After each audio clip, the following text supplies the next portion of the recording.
एक बार की बात है, जंगल में बहुत तेज हवा चल रही थी। तेज हवा से बचने के लिए एक सियार पेड़ के नीचे खड़ा था और तभी उस पर पेड़ की भारी शाखा आकर गिर गई। सियार के सिर में गहरी चोट लगी और वो डर कर अपनी मांद की ओर भाग गया। उस चोट का असर कई दिनों तक रहा और शिकार पर नहीं जा सका। खाना न मिलने से सियार दिन प्रतिदिन कमजोर होता जा रहा था। एक दिन उसे बहुत तेज भूख लगी थी और उसे अचानक एक हिरन दिखाई दिया।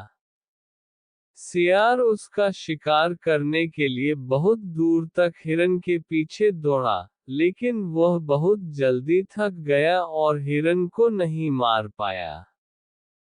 सियार पूरे दिन भूखा प्यासा जंगल में भटकता रहा, लेकिन उसे कोई मरा जानवर भी नहीं मिला जिससे वह अपना पेट भर सके। जंगल से निराश होकर सियार ने गांव की ओर जाने की ठानी। सियार को उम्मीद थी कि गांव में उसे कोई बकरी या मुर्गी का बच्चा मिल जाएगा, जिसे खाकर वह अपनी रात काट लेगा।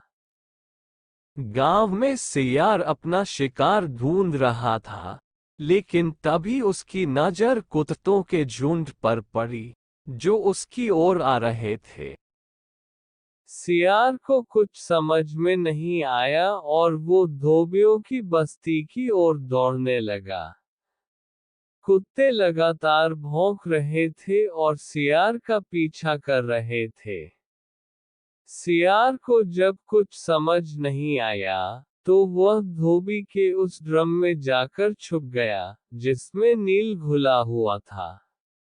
सियार को न पाकर कुत्तों का झुंड वहां से चला गया।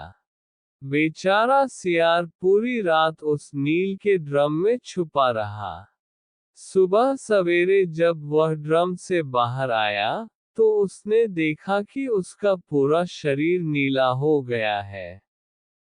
सियार बहुत चालाक था, अपना रंग देखकर उसके दिमाग में एक आइडिया आया और वह वापस जंगल में आ गया।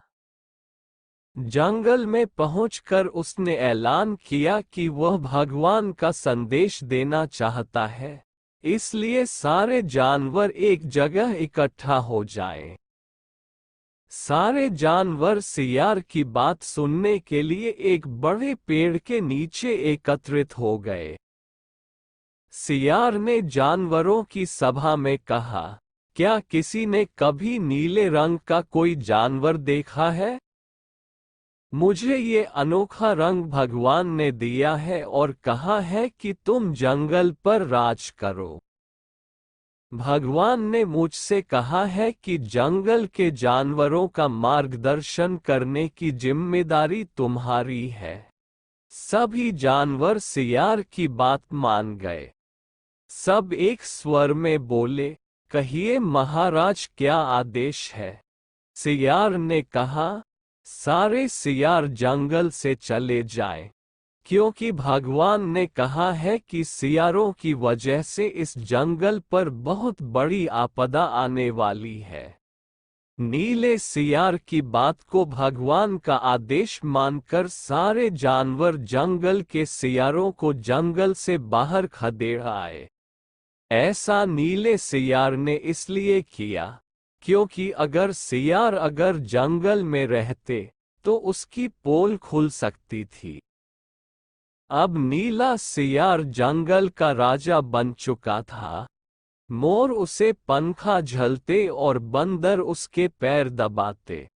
सियार का मन किसी जानवर को खाने का करता, तो वह उसकी बलि मांग लेता। अब सियार कहीं नहीं जाता था, हमेशा अपनी शाही मांद में बैठा रहता और सारे जानवर उसकी सेवा में लगे रहते। एक दिन चांदनी रात में सियार को प्यास लगी। वह मांद से बाहर आया, तो उसे सियारों की आवाज सुनाई दी, जो दूर कहीं बोल रहे थे। रात को सियार हू हू की आवाज करते हैं, क्योंकि ये उनकी आदत होती है। नीला सियार भी अपने आप को रोक न सका। उसने भी जोर जोर से बोलना शुरू कर दिया। शोर सुनकर आसपास के सभी जानवर जाग गए। उन्होंने नीले सियार को हू हू की आवाज निकालते हुए देखा, तब उन्हें पता चला कि ये एक सियार है और इसने हमें बेवकूफ बनाया है। अब नीले सियार की पोल खुल चुकी थी। ये पता चलते ही सारे जानवर उस पर टूट पड़े और उसे मार डाला। कहानी से सीख हमें कभी झूठ नहीं बोलना चाहिए। एक न एक दिन पोल खुल जाती है। किसी को भी ज्यादा दिनों तक बेवकूफ नहीं बनाया जा सकता है।